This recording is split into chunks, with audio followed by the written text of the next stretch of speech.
اللہ تعالیٰ کو یاد کرنا خوبصورت ترین کاموں میں سے ایک کام ہے، بہترین عبادات میں سے ایک عبادت ہے۔ قرآن پاک میں اللہ تعالیٰ اس کے بارے میں فرماتے ہیں وَلَذِكْرُ اللَّهِ أَكْبَرُ، اور اللہ کا ذکر بہت بڑا کام ہے، بہت اچھا کام ہے۔ حقیقت یہ ہے کہ انسان جس چیز سے محبت کرتا ہے اس کو ضرور یاد کرتا ہے، اس کا ذکر کرتا ہے، دل ہی دل میں بھی اور زبان سے بھی، کیونکہ جس چیز کی محبت انسان کے دل میں ہوتی ہے وہ چیز زبان پر آ کر رہتی ہے۔ یہ ہو نہیں سکتا کہ ہم اللہ تعالیٰ سے محبت کرتے ہوں، دل میں اس کو یاد کرتے ہوں، پھر زبان سے اس کا ذکر کرنا بھول جائیں۔ ذکر الہی تو بندہ مومن کی زندگی میں غیر محسوس طریقے سے شامل ہو جاتا ہے، اس کی اس طرح عادت ہو جاتی ہے کہ انسان اٹھتے بیٹھتے چلتے پھرتے تنہائی میں سب کے بیچ میں بیٹھ کر اپنے رب کو یاد کرتا رہتا ہے، دل ہی دل میں یا زیر لب وہ اپنے رب کو کسی حال میں بھی نہیں بھولتا۔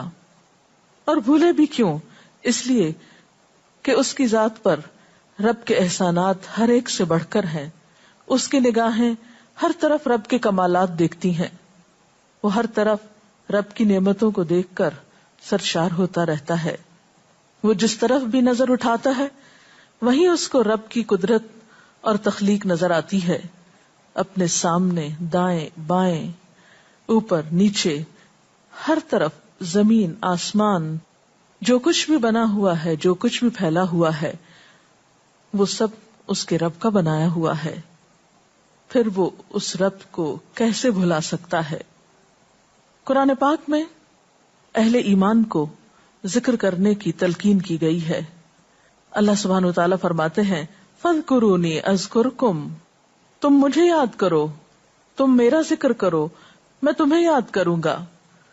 ایک اور جگہ پر فرمایا وَاذْكُرْ رَبَّكَ فِي نَفْسِكَ تَضَرُّعًا وَخِيفَةً وَدُونَ الْجَهْرِ مِنَ الْقَوْلِ بِالْغُدُوِّ وَالْآصَالِ وَلَا تَكُن مِّنَ الْغَافِلِينَ، اور اپنے پروردگار کو دل ہی دل میں عاجزی اور خوف کے ساتھ اور آہستہ آواز سے صبح و شام یاد کرتے رہو، اور دیکھنا غافل نہ ہونا، یعنی رب کی یاد سے کبھی بھی غفلت اختیار نہ کرنا۔ ایک اور جگہ پر فرمایا وَاذْكُرُوا اللَّهَ كَثِيرًا لَعَلَّكُمْ تُفْلِحُونَ، اور اللہ کا ذکر کرو کثرت کے ساتھ، بہت زیادہ۔ کیوں؟ لَعَلَّكُمْ تُفْلِحُونَ، تاکہ تم فلاح پاؤ، کامیاب ہو جاؤ۔ اس سے پتہ چلتا ہے کہ اللہ تعالیٰ کو یاد کرنا کامیابی کی علامت ہے، اللہ کے ذکر میں کامیابی کی ضمانت ہے۔ مومن مردوں اور عورتوں کی صفت قرآن پاک میں یہی بیان کی گئی ہے کہ وہ بہت زیادہ اللہ کا ذکر کرنے والے ہوتے ہیں۔ سورۃ الاحزاب میں آتا ہے وَالذَّاكِرِينَ اللَّهَ كَثِيرًا وَالذَّاكِرَاتِ، اور اللہ کا ذکر کرنے والے مرد اور اللہ کا ذکر کرنے والی عورتیں جو کثرت سے اللہ کا ذکر کرتے ہیں۔ کثیرن اعد اللہ لہم مغفرۃ واجرا عظیما، اللہ نے ان کے لیے بخشش اور بہت بڑے اجر کا وعدہ کر رکھا ہے۔ اور پھر یہ کہ ذکر کرنے کے لیے کوئی خاص وقت مقرر نہیں، انسان ہر حال میں ذکر کر سکتا ہے، ہر وقت میں ذکر کر سکتا ہے۔ نبی صلی اللہ علیہ وسلم کے بارے میں آتا ہے کان یذکر اللہ فی کل احیانہ، آپ ہر وقت میں، یعنی ہر قسم کے وقت میں، دن میں یا رات میں، صبح میں یا شام میں اللہ کا ذکر کیا کرتے تھے۔ حدیث پاک میں آتا ہے، حضرت ابو موسیٰ اشعری سے روایت ہے مثل الذی یذکر ربہ والذی لا یذکرہ مثل الحی والمیت، رواہ البخاری۔ آپ صلی اللہ علیہ وسلم نے فرمایا اس شخص کی مثال جو اپنے رب کا ذکر کرتا ہے زندہ انسان کی طرح ہے، اور اس کی مثال جو اپنے رب کا ذکر نہیں کرتا مردہ شخص کی طرح ہے۔ گویا ذکر کرنے والا اور نہ کرنے والا، ان دونوں کے درمیان اتنا ہی فرق ہے جتنا ایک زندہ اور مردہ انسان میں فرق ہوتا ہے۔ اور یہ فرق کتنا بڑا ہے، یعنی انسان تو وہی ہوتا ہے، لیکن زندہ انسان میں اور مردہ انسان میں زندگی اور موت کا فرق ہے۔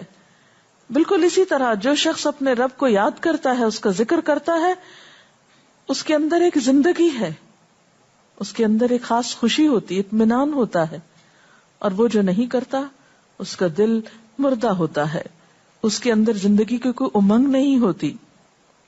ایک اور حدیث میں آتا ہے، نبی صلی اللہ علیہ وسلم نے فرمایا، اللہ تعالیٰ فرماتا ہے میں اپنے بندے کے خیال کے مطابق ہوتا ہوں یا خیال کے ساتھ ہوتا ہوں. جو خیال وہ میرے بارے میں رکھتا ہے میں اسی کے مطابق اس کے ساتھ معاملہ کرتا ہوں، اور میں اس کے ساتھ ہوتا ہوں جب وہ مجھے یاد کرتا ہے. گویا ذکر کرنے والے اللہ کی مدد کے مستحق ہوتے ہیں، یعنی اللہ ایسے بندوں کے ساتھ ہوتا ہے جو ذکر کرتے رہتے ہیں.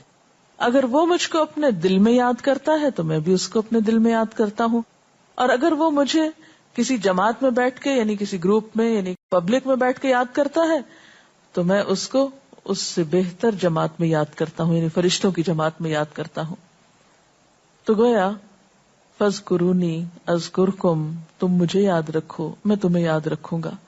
تو جو شخص بھی یہ چاہتا ہو کہ اللہ تعالیٰ اس کو یاد رکھے، اس کی مشکل میں اس کی مدد کرے، تو اس کے لیے کیا ضروری ہے کہ پھر وہ ذکر کرتا رہے.